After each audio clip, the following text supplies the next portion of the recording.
फिक्र में आज हमारी पहली खबर की लोकेशन संसद है। हंगामा तो आप वहां रोज देख रहे हैं, लेकिन आज का घमासान जरा हटके है। बाबा साहेब पर जारी संग्राम का आज दूसरा एपिसोड शुरू होने वाला था और हो गई मारपीट। इसी दौरान संसद के हंगामेदार वीडियोस के साथ एक शब्द ट्रेंड करने लगा, धक्का मुक्की। किसी फिल्म की तरह एक्शन, इमोशन और थ्रिलर से भरपूर, जिसमें 2 सांसदों का खून बहा, उन्हें आईसीयू में भर्ती कराना पड़ गया। आज दिन भर संसद संग्राम के एपिसोड से जुड़े ये वीडियोस आपने भी देखे होंगे। सोशल मीडिया पर कई क्लिप देखी होंगी। तस्वीरों और बयानों को लेकर युद्ध छिड़ा हुआ है। आपके मन में अभी कई सवाल होंगे। आखिर ये धक्का मुक्की क्यों शुरू हुई? किसने शुरुआत की? मसला क्या था? कौन किसे धक्का दे रहा था? बीजेपी क्या कह रही है? कांग्रेस क्या कह रही है? इसीलिए हमने आपके लिए एक वीडियो को डिकोड किया और विस्तार से फिक्र की वीडियो फाइल तैयार की, ताकि पूरी तस्वीर आपके सामने साफ हो सके। आप जब ये फाइल देख लेंगे तो आपके सामने दूध का दूध और पानी का पानी हो जाएगा। पहले खबर की क्रोनोलॉजी जान लीजिए, शुरुआत कैसे हुई। असल में धक्का मुक्की वाला ये एपिसोड बाबा साहेब भीमराव अंबेडकर पर जारी सियासी संग्राम का एक्सटेंशन है। मंगलवार को राज्यसभा में अमित शाह के भाषण में अंबेडकर के अपमान का आरोप लगाकर कांग्रेस सांसद आज भी संसद परिसर में प्रदर्शन कर रहे थे। जवाब में बीजेपी सांसद भी कांग्रेस पर अंबेडकर के अपमान का आरोप लगाकर मैदान में उतर गए। बीजेपी का प्रदर्शन संसद के मकर द्वार पर था। उनके हाथों में तख्तियां थी जिस पर लिखा था, गांधी परिवार माफी मांगो। यहां तक हालात कंट्रोल में थे।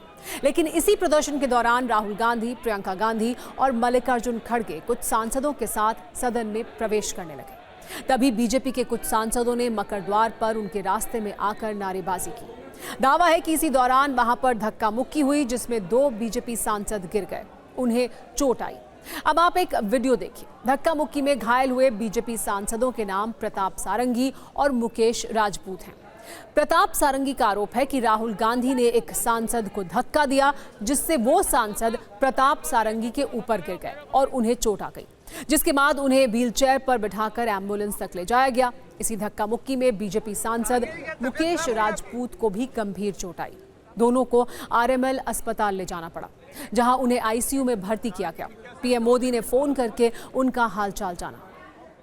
इससे पहले संसद परिसर में ही धक्का मुक्की में घायल बीजेपी सांसद प्रताप सारंगी से मिलने नेता प्रतिपक्ष राहुल गांधी खुद पहुंचे। इस दौरान बीजेपी सांसदों ने उनके सामने इल्जाम लगाया कि राहुल गांधी ने ही धक्का दिया, जबकि राहुल ने सफाई दी कि उन्होंने धक्का नहीं दिया। जब इतनी तस्वीर देख ली तो एक वीडियो और देख लीजिए।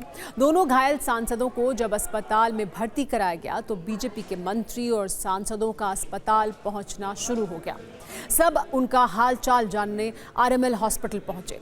बीजेपी की तरफ से जब इस तरह हमलों की बौछार हुई तो कांग्रेस भी खुलकर मैदान में उतर गई। कांग्रेस ने भी वीडियो जारी करना शुरू कर दिया। इन वीडियोस में मल्लिकार्जुन खड़गे और प्रियंका गांधी अपने सांसदों के साथ दिख रहे हैं, नारे लगा रहे हैं। कांग्रेस का आरोप है कि इस दौरान बीजेपी सांसद हाथों में डंडे लगे प्लकार्ड लेकर विपक्ष के सांसदों को सदन में जाने से रोक रहे थे। खड़गे, प्रियंका गांधी और अन्य महिला सांसदों के साथ बीजेपी के सांसदों ने धक्का मुक्की की, जो सरासर गुंडई है।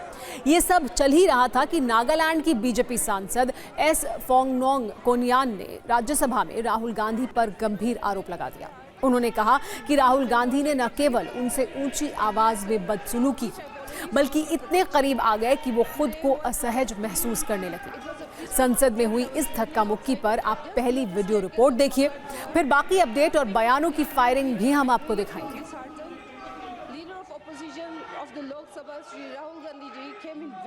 और इस बीच एक बड़ी खबर आ रही है, आपको ये बड़ी खबर दिखा देते हैं।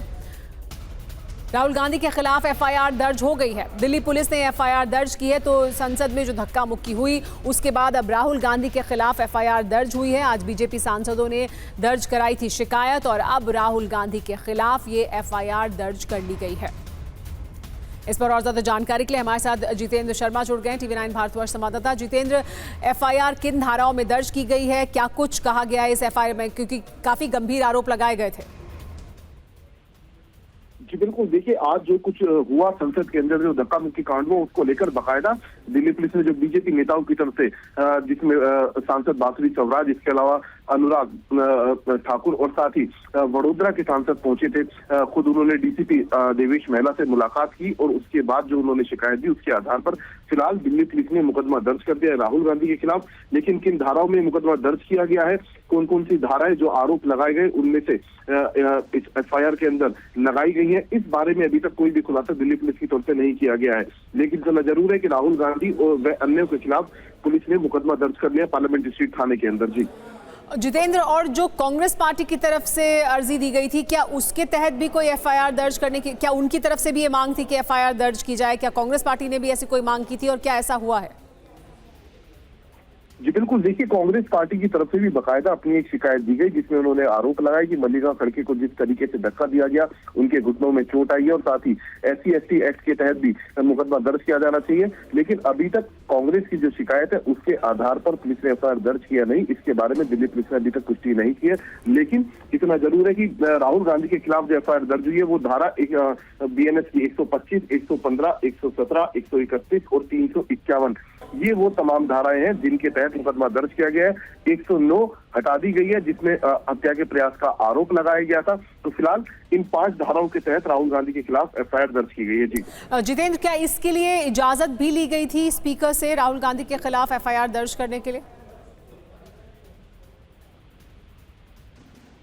जी बिल्कुल, देखिए फिलहाल जो पुलिस का पहले से कहना था कि इस पूरे मामले में लीगल ओपिनियन ली जा रही है, क्योंकि जो पूरा कांड हुआ, जो धक्का मुक्की हुई, वो दरअसल संसद परिसर के अंदर हुई थी। ऐसे में जो लोकसभा अध्यक्ष होते हैं उनकी परमिशन चाहिए होती है, जाहिर सी बात है उनकी परमिशन ली गई होगी। उसके बाद ही राहुल गांधी के खिलाफ, क्योंकि राहुल गांधी खुद सांसद है, तो उनके खिलाफ अब ये मुकदमा दर्ज किया गया है। खास बात यह कि जो धाराएं हैं वो 125, 115, 117, 131 और 351 लगाई गई है BNS के तहत। और जो धारा 109 थी जिसमें हत्या के प्रयास का आरोप बाकायदा बीजेपी सांसदों के द्वारा राहुल गांधी के ऊपर लगाया गया था इस शिकायत के अंदर, उस धारा को फिलहाल हटा लिया गया है। जी हाँ, तो 109 जो धारा थी वो हटा ली गई है, लेकिन बाकी तमाम धाराएं हैं मौजूद। जो शिकायत दर्ज कराई गई थी बीजेपी सांसदों द्वारा, बीजेपी के नेताओं द्वारा, उसके तहत अब राहुल गांधी पर मामला दर्ज कर लिया गया है, एफआईआर दर्ज कर ली गई है। इसकी अहम जानकारी सामने आई है। लेकिन अब आपको इस धक्का मुक्की कांड पर आरोप प्रत्यारोप वाली बयानों की ये रील भी आइए दिखा देते हैं।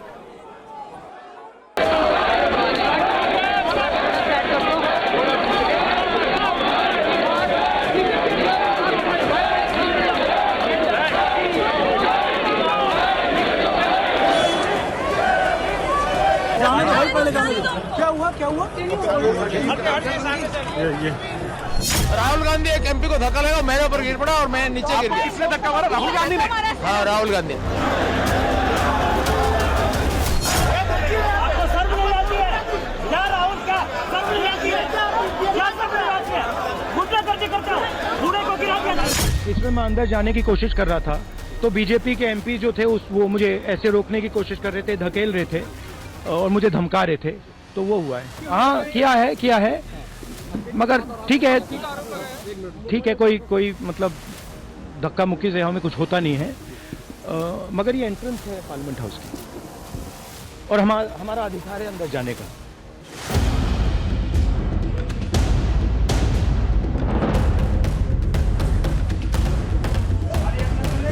राहुल गांधी ने धक्का दिया? राहुल गांधी आगे आगे चल रहे थे और पीछे से राहुल गांधी के ही धक्के से हम लोग गिरे।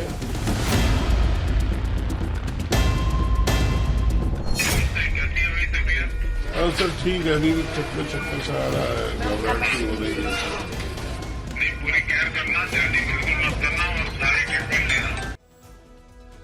आरोपों के घेरे में सत्ता पक्ष और विपक्ष दोनों हैं। बीजेपी कह रही है कि राहुल गांधी ने धक्का मुक्की की, जबकि कांग्रेस का कहना था कि बीजेपी सांसदों ने राहुल गांधी, प्रियंका गांधी और मल्लिकार्जुन खड़गे के साथ धक्का मुक्की की, जिसके बाद ये पूरी घटना हुई। प्रियंका गांधी ने तो ये तक दावा किया कि उनकी आंखों के सामने खड़गे गिर गए, जिससे उन्हें लगा कि उनके पैर टूट गए हैं। खैर, इन आरोपों के बीच अनुराग ठाकुर ने दोपहर 12:30 बजे 15 सेकंड का एक वीडियो क्लिप जारी करके ये दावा किया कि राहुल गांधी खुद मान रहे हैं कि उन्होंने धक्का मुक्की की है और बड़ी बेशर्मी से कह रहे हैं कि धक्का मुक्की से कुछ नहीं होता। इसके 1 घंटे के बाद कांग्रेस ने 45 सेकंड की एक वीडियो क्लिप जारी की। उनका दावा है कि राहुल गांधी से किए गए सवाल और जवाब को काट छांट कर अनुराग ठाकुर ने क्लिप जारी की। तो अब आप वो दोनों बयान भी सुन लीजिए। ऐसे रोकने की कोशिश कर रहे थे,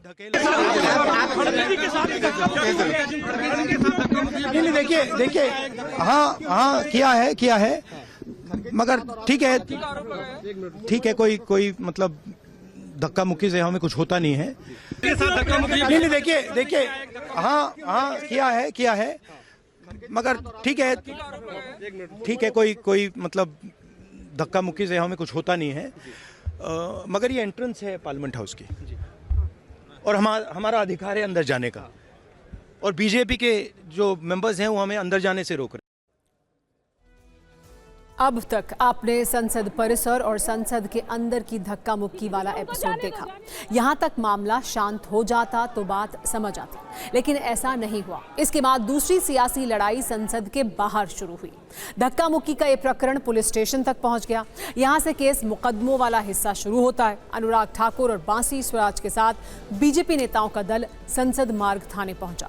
बीजेपी सांसद अनुराग ठाकुर ने बताया कि राहुल गांधी ने शारीरिक हमला किया और उकसाने का काम किया। बीजेपी ने राहुल गांधी और कांग्रेस के अन्य नेताओं के खिलाफ बीएनएस की धारा 109, 115, 117, 125, 131 और 351 यानी कुल 6 धाराओं के तहत शिकायत दर्ज कराई थी, जिसमें अब एफआईआर दर्ज हो गई है। सिर्फ इसमें से धारा 109 हटा दी गई है। बाकी तमाम धाराओं के तहत राहुल गांधी के खिलाफ अब एफआईआर दर्ज हो गई है। बीजेपी की शिकायत का जवाब कांग्रेस ने भी थाने पहुंचकर दिया। कांग्रेस के दल में भी कुछ महिला सांसद थी। ये दल भी संसद मार्ग थाने पहुंचा और बीजेपी के खिलाफ लगभग इन्हीं धाराओं में शिकायत दर्ज करवाई। कांग्रेस ने मल्लिकार्जुन खड़गे पर हमले का आरोप लगाते हुए बीजेपी सांसद बंटी, विवेक साहू सहित अन्य सांसदों के खिलाफ शिकायत दर्ज कराई। कांग्रेस ने धारा 114, 115, 116, 117, 129, 130, 131 और 133 यानी 8 धाराओं के तहत शिकायत दर्ज कराई। दिल्ली पुलिस ने दोनों पक्षों की शिकायत ले ली है। संसद परिसर में हुई धक्का मुक्की को लेकर पुलिस ने कानूनी राय ली है। इस बात पर विचार किया गया कि संसद सत्र के दौरान हुई इस घटना में लोकसभा स्पीकर की इजाजत के बिना एफआईआर दर्ज की जा सकती है या नहीं। पुलिस के पास 2 विकल्प थे, या तो शिकायत के आधार पर पहले जांच करे या फिर एफआईआर दर्ज कर तफ्तीश शुरू करे। लेकिन अब खबर पक्की है कि बीजेपी की शिकायत पर पुलिस ने राहुल गांधी के खिलाफ एफआईआर दर्ज कर ली है। हालांकि हत्या की कोशिश वाली धारा को हटा लिया गया है। वैसे सिर्फ थाने में ही नहीं, लोकसभा स्पीकर और राज्यसभा के सभापति के पास भी दोनों दलों ने शिकायत दी है।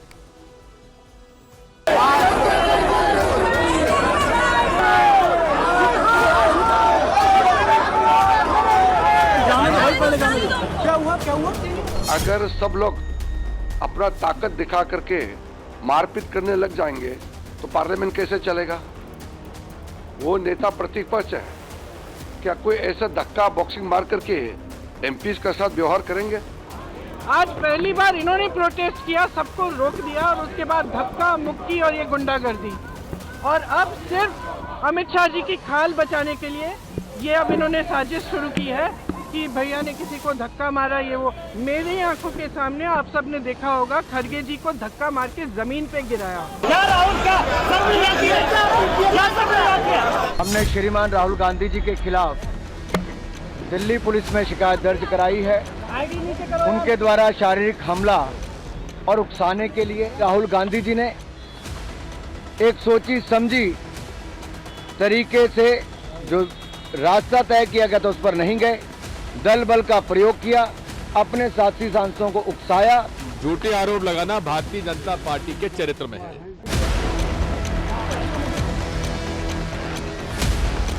They while protesting, it was a peaceful protest. I was standing outside just below the staircase of Makar Dwar. Something happened to me which I really feel disheartened. Leader of opposition of the Lok Sabha, Shri Rahul Gandhi ji, came in very close proximity of me and I really feel uncomfortable. And he started shouting at me, which I felt is very unbecoming of a leader of opposition. धक्का मुक्की, हंगामा, आरोप और शिकायतों के बाद अगला चरण प्रेस कॉन्फ्रेंस का आया। शाम करीब 4:30 बजे कांग्रेस ने बड़ी प्रेस कॉन्फ्रेंस की। इसमें मल्लिकार्जुन खड़गे और राहुल गांधी मौजूद थे। राहुल गांधी संविधान की प्रति लेकर आए थे। सबसे पहले उन्होंने टेबल पर संविधान रखा, फिर अपनी बात रखी। दोनों नेताओं ने यह दावा किया कि ये सिर्फ अंबेडकर के अपमान के मुद्दे को भटकाने की कोशिश है। राहुल गांधी ने यह भी कहा कि विवाद अडानी से शुरू हुआ, बीजेपी नहीं चाहती कि अडानी पर चर्चा हो। कांग्रेस की प्रेस कॉन्फ्रेंस खत्म होने के तुरंत बाद बीजेपी की तरफ से भी एक प्रेस कॉन्फ्रेंस की गई। यहां केंद्रीय मंत्री शिवराज सिंह चौहान ने मोर्चा संभाला। उन्होंने आरोप लगाया कि राहुल गांधी ने लोकतांत्रिक मर्यादाओं को कुचला है। राहुल गांधी का आचरण किसी भी नजरिए से भारतीय नहीं। राहुल गांधी जी ने प्रेस कॉन्फ्रेंस की, इन्होंने अंबेडकर जी का अपमान किया है, उसकी अपॉलॉजी होनी चाहिए और रिजाइन करना चाहिए होम मिनिस्टर को। और जो मेन मुद्दा है जिसको ये मिटाना चाह रहे हैं, घुमाना चाह रहे हैं, मेन मुद्दा है कि नरेंद्र मोदी जी के मित्र अदानी जी के खिलाफ यूनाइटेड स्टेट्स में केस है, उनको वहां इंडाइट किया गया है और अदानी जी को नरेंद्र मोदी जी हिंदुस्तान बेच रहे हैं। कांग्रेस के अध्यक्ष खड़गे जी ने और राहुल गांधी जी ने प्रेस कॉन्फ्रेंस की थी। हम सोच रहे थे कि वो संसद में उनके द्वारा किए गए कुकृत्य की, पाप की क्षमा मांगेंगे। मुझे तो समझ में नहीं आया कि उन्हें प्रेस की क्यों। उस प्रेस से भी उनका अहंकार झलक रहा था। जो शाह ने कहा ये गलत है, वो माफी मांगना, ये इनका मंशा है कि इशू को डाइवर्ट करने के लिए वो दूसरे मुद्दे उठा रहे। बहुत ही दुर्भाग्यपूर्ण है और मैं समझता हूं कि स्वस्थ लोकतांत्रिक व्यवस्था में इस प्रकार की घटनाएं जो होती हैं ये बहुत ही दुर्भाग्यपूर्ण है और इसकी जितनी भी निंदा की जाए वह कम है। इस सबके बीच TV9 भारतवर्ष ने राहुल गांधी से पूछा कि जब संसद भवन के चप्पे चप्पे पर सीसीटीवी कैमरे लगे हुए हैं तो क्या विपक्ष सीसीटीवी फुटेज जारी करने की मांग करेगा। इस पर राहुल गांधी का जवाब था वो फौरन सीसीटीवी फुटेज जारी कर दें, सारा सच सामने आ जाएगा।